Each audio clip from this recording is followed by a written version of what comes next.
आए दिन हम अपने मोबाइल फोन की ऐप पर एक बटन दबाते हैं और नोटिफिकेशन आता है, your order is on it's way, order delivered, your ride has arrived. लेकिन इस नोटिफिकेशन के पीछे अक्सर एक इंसान होता है जिसे हम एक्नॉलेज नहीं करते। सर, मैं बात कर रहा हूं जोमैटो और स्विगी के डिलीवरी बॉयज की, ओला उबर के ड्राइवर की, ब्लिंकिट जेप्टो के राइडर की और अर्बन कंपनी के प्लम्बर, ब्यूटिशियन जैसे अन्य लोगों की। सर, सरकारी भाषा में इन्हें गिग वर्कर कहा जाता है, लेकिन मैं इन्हें invisible wheels of the Indian economy के नाम से बुलाता हूं। सर, आज मैं इनका दर्द इस सदन में रखना चाहता हूं। क्विक कॉमर्स और इंस्टा कॉमर्स ने हम सबकी जिंदगी बदल दी है, लेकिन इस सुपर फास्ट डिलीवरी के पीछे एक साइलेंट वर्कफोर्स है जो हर मौसम में काम करती है, अपनी जिंदगी दांव पे लगाकर आपका ऑर्डर आपके घर तक पहुंचाती है। और इस साइलेंट वर्कफोर्स की छाती पे चढ़ के आज ये तमाम बड़ी ई कॉमर्स और इंस्टा डिलीवरी एप्स और कंपनीज $1 बिलियन की वैल्यूएशंस हासिल कर चुकी हैं, यूनिकॉर्न्स बन चुकी हैं।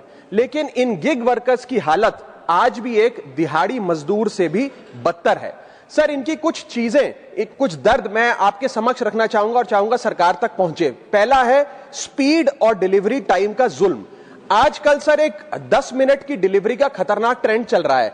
डिलीवरी टाइम के प्रेशर के चलते लाल बत्ती पे खड़ा एक डिलीवरी बॉय यही सोचता रहता है कि लेट हुआ तो रेटिंग गिर जाएगी, इंसेंटिव कट जाएगा, ऐप लॉग आउट कर देगी या आईडी ब्लॉक कर देगी। इसीलिए 10 मिनट की डिलीवरी के लिए वो ओवर स्पीडिंग करता है, लाल बत्ती जंप करता है और अपनी जान को जोखिम में डालता है।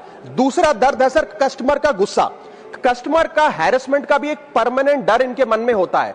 जैसे ही ऑर्डर 5 से 7 मिनट लेट होता है, देखा जाता है कि कस्टमर फोन करके पहले तो डांटता है, फिर जब ऑर्डर डिलीवर करने आता है तो उसे धमकाता है कि मैं तेरी कंप्लेंट कर दूंगा, और उसके बाद 1 स्टार की रेटिंग देकर उसके पूरे महीने का परफॉर्मेंस और बजट बिगाड़ देता है। Third problem that they face sir is the dangerous working conditions, जिसमें कमाई कम और बीमारी ज्यादा है। 12 से 14 घंटे की डेली की शिफ्ट करते हुए, चाहे धूप हो, गर्मी हो, ठंड हो, सर्दी हो, जो मर्जी मौसम हो, फॉग हो, पोल्यूशन हो, ट्रैफिक हो, ये लोग बिना किसी प्रोटेक्टिव गियर के, बिना स्पेशल बोनस के, बिना हजार्डर अलाउंस के काम करते रहते हैं।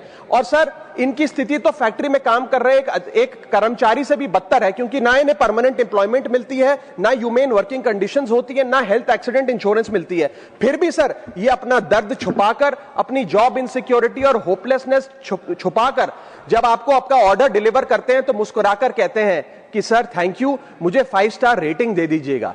सर, मैं बताना चाहता हूं कि ये लोग रोबोट नहीं है, ये भी किसी के पिता हैं, पति हैं, भाई हैं, बेटे हैं। इनके बारे में सदन को सोचना चाहिए और ये 10 मिनट की डिलीवरी का जो जुल्म है